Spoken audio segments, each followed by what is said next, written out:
Good morning students. आज हम chapter number 1 geography का स्टार्ट करेंगे। ओके, ज्योग्राफी का चैप्टर नंबर 1 स्टार्ट करने से पहले कुछ हमें ज्योग्राफिकल टर्म्स हमारे माइंड में होने चाहिए। आपने ऑलरेडी क्लास 6th या 7th में इन सारे टर्म्स को पढ़ा होगा, बट फिर भी मैं इसको रिकॉल करवा रहा हूँ क्योंकि आगे हम इन ज्योग्राफिकल टर्म्स पर ही पढ़ेंगे और मैं उसको बार बार एक्सप्लेन नहीं करूँगा। सो यहाँ पर आपको as you can see on the black board कि आपको एक इमेज दिख रही है जो कि हमारे अर्थ का जो की इमेज है। ओके, जिसमें मैंने जो हमारी इमेजिनरी लाइंस हैं वो आपको भी दिख रही होगी। क्या है ये इमेजिनरी लाइंस, मैं आपको बताता हूँ। पर उससे पहले अगर हम अर्थ को देखें तो इसके दो पोल्स होते हैं। वैसे अगर जो मेनली जो दो पोल्स होते हैं, एक होता है नॉर्थ पोल और एक होता है साउथ पोल। ओके, अब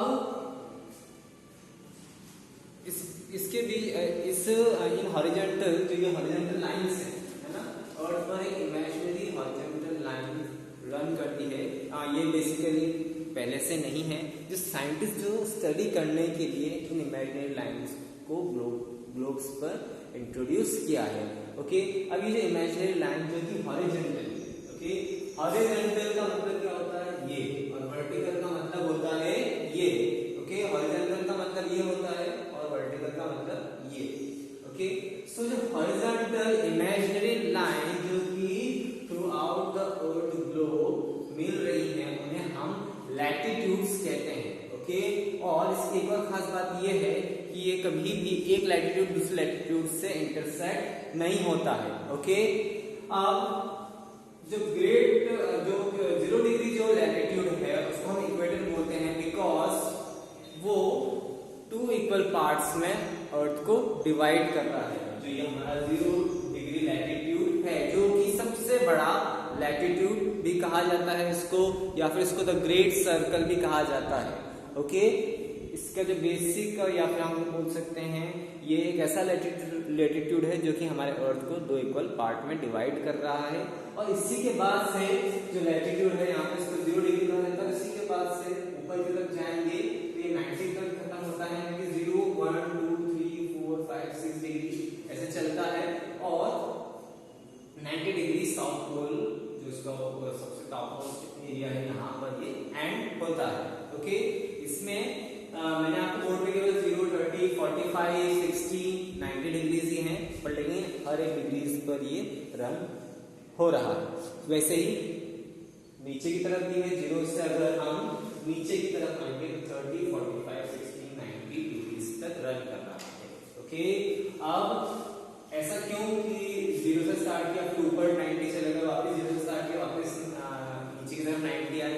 रीजन ये है कि 2 हेमिस्फीयर में बटा हुआ इक्वेटर जो है हमारे अर्थ को 2 हेमिस्फीयर में डिवाइड कर देता है। अर्थ का जो शेप है जियोइड शेप है, पर लेकिन कहीं ना कहीं स्फेरिकल सरफेस की तरह भी ये दूर से हम बोल सकते हैं स्फेरिकल सरफेस, मतलब जो सरफेस वो स्फेरिकल सरफेस है। ओके, पर लेकिन ये जियोइड सरफेस है। जियोइड सरफेस का मतलब क्या होता है कि the shape of the earth is known as geoid and surface also known as geoid. Geoid जो नाम जो सरफेस जो है वो अर्थ की है, इस वजह से उसका नाम जियोइड सरफेस पड़ा है। जियोइड सरफेस में आकर क्या होता है, पूरा स्फीयर की तरह होता है, पर लेकिन नीचे से जो ये एरिया है यहाँ पर ये फ्लैट रहता है, ऊपर भी फ्लैट है नीचे भी फ्लैट है। ओके, एक और इमेज में देख लीजिए, यानी कि यहाँ से ये फ्लैट है, फिर ये स्फेरिकल है, फिर नीचे से फ्लैट है और फिर ऊपर और फिर स्फेरिकल है। तो इसलिए जब 0 डिग्री जो इक्वेटर होता है वो हमारे अर्थ को 2 इक्वल पार्ट्स में डिवाइड कर देता है। सिंस नॉर्थ पोल ऊपर है, okay, so it is known as northern hemisphere and south pole नीचे की तरफ है, तो इस पूरे हेमिस्फीयर को हम सदर्न हेमिस्फीयर कहते हैं। ओके, एक और कारण ये है कि जो जितने भी हमारे स्टैंडर्ड्स होते हैं मैप को रेट करने के लिए या कोई भी मैप की ड्राइंग बनती है तो उसमें नॉर्थ पोल जो होता है वो हमेशा टॉप मोस्ट डायरेक्शन में होता है। ओके, इस वजह से नॉर्थ यहां पर हुआ, इसी के ऑपोजिट डायरेक्शन साउथ हुई,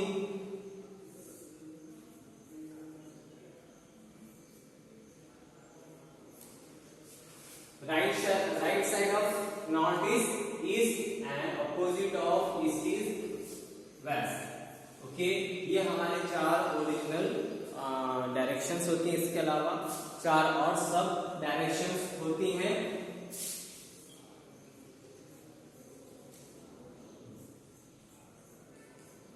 जो नॉर्थ और ईस्ट के बीच में हो उसे हम नॉर्थ ईस्ट कहते हैं।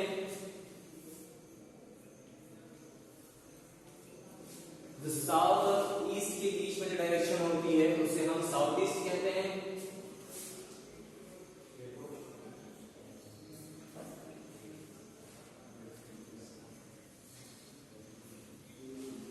जो साउथ और वेस्ट के बीच में हो उसे हम साउथ वेस्ट कहते हैं। और जो नॉर्थ और वेस्ट के बीच में हो उसको हम नॉर्थ वेस्ट कहते हैं। ओके, ये 4 डायरेक्शंस होती हैं। अब हम वापस ग्लोब पे आते हैं। 0 डिग्री जो इक्वेटर होता है वो 2 इक्वल पार्ट्स में हमारे वर्ल्ड को डिवाइड करता है इन हेमिस्फीयर। जो टॉप जो नॉर्थर्न पार्ट है उसको नॉर्थर्न हेमिस्फीयर बोलते हैं, सदर्न पार्ट को हम सदर्न हेमिस्फीयर कहते हैं। ओके, हमारा जो इंडिया है वो नॉर्दर्न हेमिस्फीयर में सिचुएट करता है। ओके, इस पोर्शन में हमारा इंडिया सिचुएट करता है। ओके, अब इसके आगे का हम बुक से पढ़ेंगे। कुछ इमेजेस हैं जिसके थ्रू मैं आपको और इसका बारे में ज्यादा समझा पाऊंगा।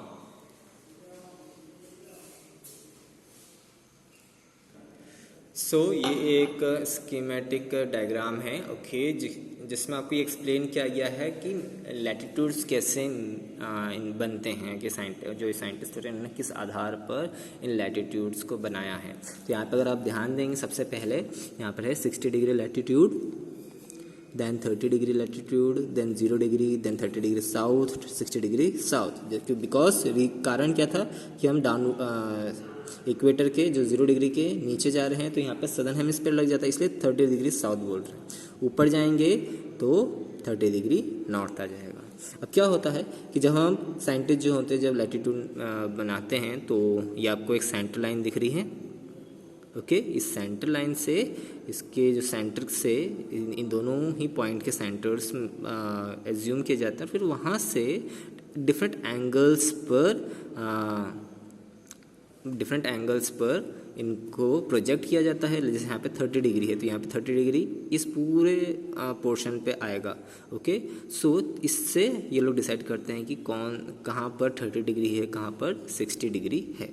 ओके, जस्ट लाइक आप लोग प्रोटेक्टर का इस्तेमाल करते हो okay to find out the angle, तो इसके लिए या फिर आप जो कोई एंगल बनाते हो प्रोटेक्टर का यूज़ करते हो, सेम फिनोमिना यहाँ पर भी यूज़ किया जा रहा है। ओके, इसमें और भी चीज़ें होती हैं, बहुत सारे प्रोजेक्शंस किए जाते हैं। अगर आप हायर क्लासेस में जाएंगे और वहाँ पे आपने अगर जो टेक्निकल ड्राइंग होती है उसको आप अगर एज ए सब्जेक्ट चुनेंगे तो वहाँ पे आपको प्रोजेक्टाइल्स के बहुत सारे मेथड्स सिखाए जाएंगे। उन मेथड का यूज़ करके साइंटिस्ट इन डिफरेंट जो लैटिट्यूड्स है उसको प्रोजेक्ट करते हैं। ओके, मैं पहले बता देता हूँ, ऑन अर्थ ऐसी कोई भी लाइन नहीं है, ये सारी इमेजिनरी लाइन्स हैं ताकि साइंटिस्ट जो हैं वो इजीली स्टडी कर सकें। ओके, इनके और ज़्यादा भी यूज़ होते हैं वो मैं आपको आगे बताता जाऊँगा। ओके, पहले हम इनके बारे में हल्का सा थोड़ा बेसिक सा जान लेते हैं। अब जो आप नेक्स्ट इमेज देख रहे हो वो लैटिट्यूड्स की है। तो यहाँ पे आप ध्यान दीजिए, ये अपना इक्वेटर रहा, यहाँ से 0 degree 10 degree 20 30 40 50 60 70 80 90 degree. Okay, 90 degree north pole तक।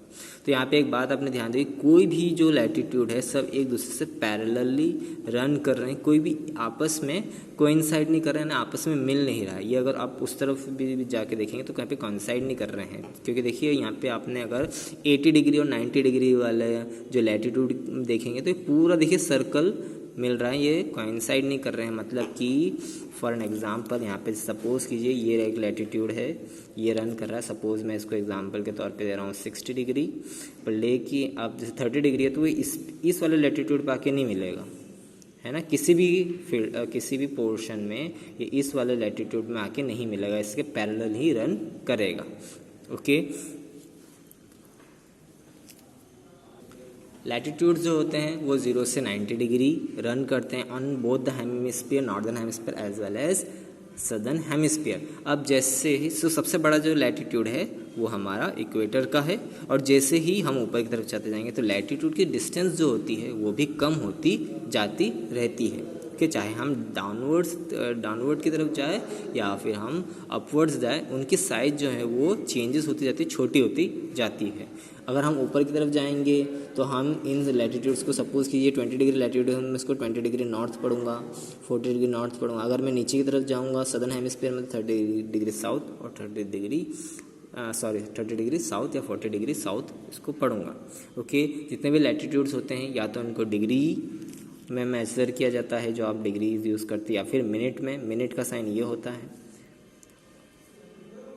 और सेकंड का साइन, सॉरी बच्चों, मिनट का साइन ये होता है और सेकंड का साइन ये होता है। ठीक है, ये मतलब कि जब पॉइंट में चली जाती है वैल्यू, सपोज़ कीजिए 30.5 डिग्री है ना, सपोज़ कीजिए कि कोई डिग्री की वैल्यू 30.5 डिग्री है। सो इसको हम डिग्रीज में कैसे लिखते हैं, 30 डिग्री एंड 30 मिनट्स। ओके, सो ये इसलिए स्टडी की जाती है। ओके, अब जो है हमारे अर्थ को और डिफरेंट जोन्स में भी बांट रखा है। ओके, इसके लिए कौन कौन सी इमेजिनरी लाइन रिस्पॉन्सिबल है? सबसे जो प्राइम लाइन है वो है हमारी इक्वेटर की, ओके, जो कि 0 डिग्री पे है। एक जो लैटिट्यूड है वो 23.5 डिग्री नॉर्थ पे रन करता है, जिसको कि हम ट्रॉपिक ऑफ कैंसर के नाम से जानते हैं। ओके, जिसको कि हिंदी में कर्क रेखा कहा जाता है। ओके, फिर इसके बाद में वैसे ही नीचे की तरफ हम साउथ में भी जब 23.5 डिग्री साउथ में जाते हैं तब भी यहाँ पर एक इमेजिनरी लाइन होती है, जिसको कि हम ट्रॉपिक ऑफ कैप्रिकन कहते हैं, यानी कि मकर रेखा। इसके बाद जब हम अगेन हम नॉर्दर्न हेमिस्फीयर में 66.5 डिग्री में जाते हैं तो उसको हम आर्टिक सर्कल कहते हैं। ओके, इससे जो लैटिट्यूड को जो नाम है इसका नाम है Arctic circle. And same is for here. Okay, जो यहाँ पर जो लैटिट्यूड जो 66.5 डिग्री साउथ पे जो रन करता है उसको हम एंटार्क्टिक सर्कल कहते हैं। अब क्यों कहते हैं जानते हैं कि इनका जो इन रेखाओं को डिवाइड अलग अलग मार्क करना और इनकी स्पेशलिटी क्या होती है, आइए हम जानते हैं। ओके, सो ये इनको रीजन के बेसिस पे के लिए इनको मार्क किया गया है। Okay, now this equator line को हम पूरा इक्वेटर से लेकर ट्रॉपिक ऑफ कैंसर की लाइन तक और इक्वेटर से लेके ट्रॉपिक ऑफ कैप्रिकन की लाइन तक इसको हम टॉरिड जोन कहते हैं। यानी कि यहाँ पे जो सन रेज जो होती है वो directly through out the year पड़ती है, बहुत ही एक्सट्रीम गर्मी होती है। यहाँ का जो क्लाइमेट होता है उसको हम ट्रॉपिकल क्लाइमेट कहा जाता है। ट्रॉपिकल क्लाइमेट एक ऐसा क्लाइमेट जहाँ पे बहुत ज़्यादा गर्मी रहती हो, है ना, उसके साथ साथ बारिश भी बहुत ज़्यादा होती है, इसको हम ट्रॉपिकल टाइप ऑफ क्लाइमेट कहते हैं। ओके, जब ये टॉपिक ऑफ कैंसर से ये आर्टिक सर्कल के बीच वाला जो रीजन होता है इसको हम बोलते हैं टेम्परेट जोन, और सिंस ये नॉर्थर्न हेमिस्फीयर में तो इसको हम नॉर्थ टेम्परेट जोन में कहते हैं। ओके, और फिर आर्टिक सर्कल के बाद वाले जितना भी पोर्शन है उसको हम फ्रिजिड जोन कहते हैं, नॉर्थ फ्रिजिड जोन। ओके, अब टेम्परेट जोन का मतलब क्या है कि यहाँ पे जो टेम्परेचर है वो बहुत ही नॉर्मल रहता है, बहुत ज़्यादा गर्मी पड़ती है और ना ही बहुत ज़्यादा ठंड। ओके, बिल्कुल मॉडरेट टाइप ऑफ टेम्परेचर रहता है। ओके, और जो ये फ्रिजिड जोन जो हम बोलते हैं इसको यहाँ पे बिल्कुल भी मतलब फ्रीजिंग जोन हम बोल सकते हैं, क्योंकि यहाँ पे बहुत ज़्यादा ठंड पड़ती है, टेम्परेचर माइनस में रहता है, तो थ्रू आउट द ईयर यहाँ पे ये जो एरियाज़ होते हैं यहाँ पे वो बर्फ़ से ही ढके हुए रहते हैं। Okay, same is for the southern hemisphere also. Okay, equator से टॉपिक ऑफ कैप्रिकॉन वाले रीजन तक हमारा टॉरिड जोन कहलाता है, यहाँ बहुत ज़्यादा गर्मी होती है। ट्रॉपिक ऑफ कैप्रिकॉन से एंटार्क्टिक सर्कल के बीच में हम इसको टेम्परेट जोन ही कहते हैं, बट यहाँ पे साउदर्न पार्ट है तो साउथ टेम्परेट जोन। यहाँ पर जो क्लाइमेट होता है अगेन मॉडरेट होता है, ना ज़्यादा गर्मी ना ज़्यादा ठंड, टेम्परेचर जो है बिल्कुल नॉर्मल रहता है, जस्ट लाइक इन इंडिया जैसे हमारा नॉर्मल रहता है, गर्मी के समय गर्मी, ठंड के समय ठंड, बारिश के समय बारिश। ओके, बिल्कुल इस टाइप का क्लाइमेट। देन हमारा आता है फ्रिजिड जोन। जो साउथ फ्रिजिड जोन होता है वो बिल्कुल same as north frigid zone रहता है, मतलब यहाँ पर थ्रू आउट द ईयर ये पूरा एरिया बर्फ से ही ढका हुआ रहता है। अब हम यहाँ पे बात करेंगे हमारे इंडिया की, एज यू कैन सी, जैसे मैंने पहले बताया था आपको कि इंडिया जो है सिचुएट करता है इन द नॉर्दर्न हेमिस्फीयर, और ऑलमोस्ट जो ट्रॉपिक ऑफ कैंसर होता है ना, जैसे लाइक इक्वेटर अर्थ को 2 इक्वल पार्ट्स में डिवाइड कर रहा है, सेम केस जो होता है ट्रॉपिक ऑफ कैंसर के साथ है। ट्रॉपिक ऑफ कैंसर भी ऑलमोस्टली हमारे इंडिया को 2 इक्वल पार्ट्स में डिवाइड करता है। जो इसका जो हाफ पोर्शन है जो कि टॉरिड जोन में आ रहा है, जो बेसिकली जो हमारा पेनिनसुलर प्लेटू है। ओके, ये पेनिनसुलर प्लेटू मतलब ये वाला portion. Okay, this portion comes under the peninsular प्लेटू। Okay, तो ये जो रीजन है हमारा, जो कि पूरा सदर्न पार्ट है, ये टॉरिड जोन में आता है, और यहाँ का क्लाइमेट भी थोड़ा ट्रॉपिकल रहता है। इस वजह से वहाँ पे थ्रू आउट द ईयर बारिश रहती है, ह्यूमिडिटी बहुत ज़्यादा रहती है, गर्मी बहुत ज़्यादा रहती है। और ठीक इसी के जो ऊपर वाला जो रीजन है, जो कि हमारा उत्तर प्रदेश हो गया, हिमाचल हो गया, पंजाब हो गया, दिल्ली वाला रीजन जो है वो टेम्परेट जोन में आता है। और यहाँ पे जो क्लाइमेट होते हैं ये वेरिड होते हैं सीजन वाइज। यहाँ पर जो रहते हैं through out the year same रहता है, यानी थ्रू आउट द ईयर यहाँ पे गर्मी ही रहती है। आप अगर जैसे हमारे विंटर सीजन में क्या होता है, नवंबर, दिसंबर, लेट दिसंबर, जनवरी में बहुत ज़्यादा ठंड होती है, बट ये टॉरिड जोन में यहाँ पे ठंड ज़्यादा नहीं रहती है, टेम्परेचर बहुत ही मॉडरेट रहता है। इस दौरान यहाँ पे टेम्परेचर 35-36 रहता है, यहाँ पे गर्मी मतलब गर्मी ही रहती है। लेकिन यहाँ पे क्या हो जाता है, जब गर्मी आती है तो बहुत ज़्यादा गर्मी हो जाती है, जब ठंड आती है तो विंटर सीजन आ जाता है, तो ये हमारा टेम्परेट जोन में आता है। अब अगर हम इंडिया के क्लाइमेट की बात करें, पूरे ओवरऑल इंडिया के क्लाइमेट की, तो उसको हमने डाला है सब ट्रॉपिकल रीजन में, क्योंकि हम पूरे इंडिया की बात कर रहे हैं, हम पर्टिकुलर रीजन की बात नहीं कर रहे हैं। ओके, पूरा इंडिया जो आता है वो आता है सब ट्रॉपिकल क्लाइमेट में। ओके, मतलब कि इट्स पार्शियली ट्रॉपिकल है ना, क्योंकि सिंस हमारा आधा पोर्शन ट्रॉपिकल रीजन में, इसलिए हम इसको सब ट्रॉपिकल रीजन के कैटेगरी में ये आता है। ओके, इसीलिए जब हम ज्योग्राफी में जब हम इसका क्लाइमेट वाला पोर्शन पढ़ेंगे, तब हम बार बार एक वर्ड यूज़ करेंगे, ट्रॉपिकल या फिर सब ट्रॉपिकल या फिर मॉडरेट या फिर टेम्परेट क्लाइमेट। तो आपको क्लिक होना चाहिए कि क्यों इन रीजन्स को मॉडरेट क्लाइमेट या ट्रॉपिकल क्लाइमेट या सब ट्रॉपिकल क्लाइमेट कहा जा रहा है। ठीक है, अब जो लैटिट्यूड्स का अगर हम वो देखें, एक हमें जो यूज़ दिखा है या उसका कैरेक्टरिस्टिक्स दिखा है कि ये डिफरेंट जोन्स में बदलने में भी हेल्प करता है, क्योंकि कहीं ना कहीं पैरेलल लाइन्स ही हैं। ओके, सो जो डिफरेंट जोन्स होते हैं इसमें ये हम लैटिट्यूड जब हम स्टडी करते हैं तो उसमें हमें ये डिस्टिंग्विश करता है with the help of latitudes. Okay, ये जो इस टाइप के जो मैप की जो ग्लोब की स्टडी होता है, इस पूरे उसको हम हीट जोन कहते हैं, जिसके में हम ये देखते हैं कि कौन कौन से जोन में किस हिसाब से वहाँ पर क्लाइमेट रहता है। ओके, अगेन बच्चों, जैसे लाइक हॉरिजॉन्टल लाइंस होती हैं, कुछ वर्टिकल लाइंस भी रन करती हैं सेम एज द लैटिट्यूड। अब जो वर्टिकल लाइन जो रन करती हैं उनको हम लॉन्गिट्यूड कहते हैं। ओके, इसमें भी जो 0 डिग्री होता है, जो लाल रेड कलर की जो लाइन दिखी वो 0 डिग्री पे है, 20 डिग्री, 40 डिग्री, 60। ओके, अब लेकिन डिफरेंस इसमें क्या होता है बच्चों, सबसे पहला डिफरेंस जो होता है वो ये होता है कि ये सब एक जगह कोइंसाइड कर, यानी आपस में ये मिल रही है। अगर आप इन पॉइंट्स को देखोगे तो आपस में एक पॉइंट पे मिल जाएंगे, जबकि अगर हम बात करें हम लैटिट्यूड्स में तो आपस में नहीं मिल रही थी, पैरेलल्स थी। ओके, तो एक डिफरेंस तो ये हो गया। ओके, दूसरा डिफरेंस, जो लैटिट्यूड्स थे वो 0 से लेकर 90 डिग्रीज पे रन कर रहे थे। ओके, और लॉन्गिट्यूड्स जो होते हैं वो 0 से लेकर 180 डिग्री रन करते हैं। ओके, अब सेम सिंस लैटिट्यूड होता है, जैसे लाइक यहाँ पे हमने पढ़ा था कि ये नॉर्दर्न हेमिस्फीयर है। Okay, this is southern hemisphere. So same as जैसे डायरेक्शन के हिसाब से हम देखें तो this is called as eastern hemisphere and this is called as western hemisphere, यानी कि ये जो पूरा पोर्शन है ये वेस्टर्न हेमिस्फीयर में आएगा और ये वाला जो पोर्शन है पूरा ईस्टर्न हेमिस्फीयर में आएगा। ओके, सो ये जो जितने भी लैटिट्यूड्स हैं ये सब जितने भी लॉन्गिट्यूड्स हैं वो हेमिस्फीयर जो हमारा 0 डिग्री जो लॉन्गिट्यूड है वो हमारे अर्थ को 2 अलग स्फीयर में डिवाइड करता है, eastern hemisphere and western hemisphere. Okay, अब जो इसमें जो लॉन्गिट्यूड रन्स कर रहे हैं वो 180 डिग्री तक रन करते हैं, फ्रॉम 0 to 180, यहाँ पर भी फ्रॉम 0 to 180। ओके, अब इनकी मेन कैरेक्टरिस्टिक क्या होता है कि लॉन्गिट्यूड्स क्यों साइंटिस्ट ने इनको लॉन्गिट्यूड्स क्यों इमेजिनरी लाइन क्यों प्रोजेक्ट की गई ग्लोब में, उसका रीज़न ये होता है कि जो हमारे अर्थ में डिफरेंट टाइम जोन्स होते हैं।